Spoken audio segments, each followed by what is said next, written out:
সাংবাদিক ভাইয়েরা, আপনারা আজকে যে কারণে এখানে আসছেন, আমার একটা ভিডিও গতকালকে একটা ভিডিও ছাড়ছি আমি, যে ভিডিওটা ভাইরাল হয়েছে যে আমি দুধ দিয়ে গোসল করে রাজনীতি থেকে সরে যাচ্ছি।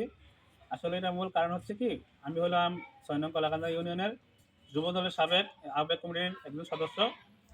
আর এই দল থেকে বিদায় নেওয়ার আমার মূল কারণ হলো কি, যে আমাদের দলের কোনো লোক বা দলের কোনো নেতাকর্মী আমার প্রতি যে অন্যায়টা করা হয়েছে তারা ওদের সাথে সম্পৃক্ত না।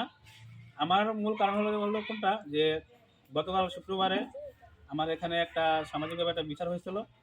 এখন একটা ঘটনা এখানে ঘটছে, যে ঘটনার পরিপ্রেক্ষিতে আমার প্রতি তারা অন্যায় করা হয়েছে। হ্যাঁ, তারা যে রায়টা এখানে ঘোষণা করা হয়েছে এটা আমার ফ্যামিলি মানে নিতে পারে নাই।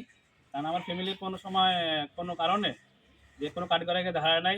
হ্যাঁ, তারা যে অন্যায়ভাবে পেশি শক্তি দিয়ে বা টাকার জোর দিয়ে আমার প্রতি যেই অন্যায়টা করা হয়েছে, যে রায়টা দেওয়া হয়েছে, এটা আমার আব্বু কখনো মেনে নিতে পারে নাই। আমার আব্বুর এই হার্ট অ্যাটাকের অবস্থা, এবং সে মনে করেন যে আমাকে বলছে যে তোকে আমি সন্তান হিসাবে স্বীকৃতি দেবো না। হ্যাঁ, আমার মরণের কিছু যদি আমি যদি মৃত্যু ঘটায় আমার কিছু হয়, এটা জন্য তুই দায়ী। সেই কারণে আমার দুঃখে কষ্টে আমি এই কাজটা করছি, যাতে যেখানে আমার দলের কোনো কর্মী বা কোনো নেতা বা যারা আমার ভাই বন্ধু যারা আছে তাদের কোনো ইয়ে নাই, দোষ নাই। আর আমি আমার যে কথাটা বলছি যে আমি দলের জন্য কাজ করবো না, দল থেকে বিদায় নিয়ে নেবো, আমার কথা হলো কোনটা, আমার প্রতি যে রায়টা করা হয়েছে, আমার যেই লিডার আছে, যেই নেতাকর্মীরা আছে, তারা যদি সুষ্ঠু তদন্ত করে এরা পরিপ্রেক্ষিতে একটা অ্যাকশন নেয়, হ্যাঁ, তাহলে আমি ইনশাল্লাহ আবার ব্যাক করবো।